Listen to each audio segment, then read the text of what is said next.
সম্মানিত দর্শক, আশা করি সকলে ভালো আছেন। এই মুহূর্তে আছি সুজানগর পৌরসভার একটি বড় ধানের মাঠে। এখানকার কয়েকজন কৃষকের সাথে কথা বলার জন্য মূলত আজকে আসা।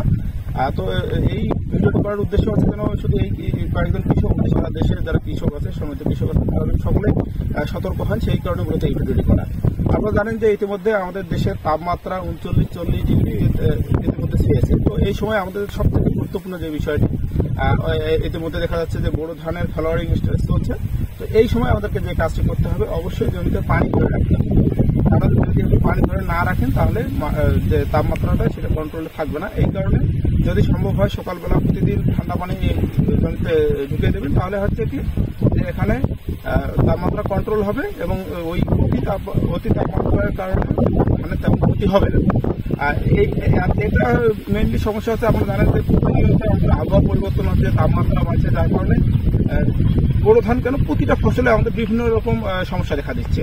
বর্তমানে যেটি হচ্ছে হিটশক মানে সরাসরি ধানের যে শীষ সরাসরি দেখা যাচ্ছে যে চিটা পাতনা পরিণত হচ্ছে, এটাতে আসলে কোনো দানা থাকছে না।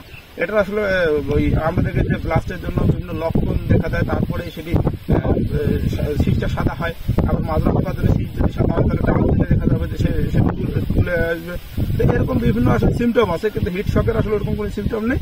শুধু দেখবেন যে ধানের যে সময় পরাগায়ন হয় বা শীষটা বের হয়, ওই সময় তাপমাত্রা বেশি হওয়ার কারণে এই অতিরিক্ত তাপমাত্রার কারণে কিন্তু এই শীষটা সাদা হয়ে যায়। যার কারণে আমাদের যারা কৃষি বিজ্ঞানী আছেন তারা নিরন্তর চেষ্টা চালিয়ে যাচ্ছেন যে কৃষকদেরকে কিভাবে এই সমস্যাগুলো থেকে উত্তরণ করা যায়। এই জন্য আমরা কৃষি সম্প্রসারণ অধিদপ্তরের যারা উপসহকারী কৃষি কর্মকর্তা আছে, আমরা সারা দেশেই আমরা কৃষকদের পরামর্শ দিয়ে যাচ্ছি যে এই সময় জমিতে পানি ধরে রাখবেন যেন তাপমাত্রা কন্ট্রোলে থাকে এবং হিটশকের যে সমস্যাটা সেটি যেন না হয়। এছাড়া আরেকটি কাজ করতে হবে যে আমাদের বিঘা প্রতি 5 কেজি করে এমওপি সার প্রয়োগ করতে হবে। এই ধানের থোর অবস্থার আগে আগে বিঘা প্রতি 5 কেজি করে এমওপি সার দিতে হবে। এবং যদি নিতান্ত আপনার জমিতে স্প্রে করতে হয় কোনো ছত্রাকনাশক বা কীটনাশক যাই স্প্রে করেন না কেন, অবশ্যই সকালবেলা স্প্রে করবেন না, সেই স্প্রেটা অবশ্যই বিকালবেলা করবেন। 8-10 বছর আগেও আমরা জানতাম যে বড় ধানে বা যে কোনো ধানে মাজরা পোকা হচ্ছে মেইনলি সমস্যা। কিন্তু তারপরে দেখেন যে কয়েক বছর 5-7 বছর আগে আমরা দেখলাম যে ব্লাস্টের কারণে আমাদের ধানের শীষ সাদা হয়ে যাচ্ছে। ব্লাস্ট 3 ধরনের হয়, প্রথমে পাতায়, তারপরে গিটে, তারপরে ঘাড়ে। এই 3 ধরনের ব্লাস্ট, এগুলো আসলে পর্যায়ক্রমে যদি আমরা ছত্রাকনাশক স্প্রে করি, বিশেষ করে ধান যখন থোর আসবে তার আগে আগে যদি একবার স্প্রে করি এবং ধানের শীষ বের হওয়ার পরে যখন ফুলটা ঝরে যাবে, দুধ অবস্থা আসবে, তখন যদি একবার ছত্রাকনাশক স্প্রে করি তাহলে মোটামুটি কন্ট্রোলে নিয়ে আসা সম্ভব। এছাড়া আমরা দেখি যে গত 2 বছর বা 2-3 বছর আগে আবার হুট করে দেখলাম যে সেই ব্লাস্টের সিমটম চেঞ্জ হয়ে গেছে। এখন সরাসরি পেনিকেল মানে সরাসরি শীষে আমাদের সেই ব্লাস্ট আক্রমণ করতেছে।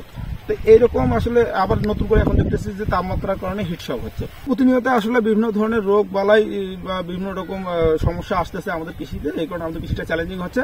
আর এই চ্যালেঞ্জিং কৃষির সাথে যদি আমরা কৃষকরা যদি কৌশলী না হই, একটু আধুনিক পদ্ধতিতে চাষাবাদ করতে না পারি, তাহলে কিন্তু ক্ষতিগ্রস্ত হব।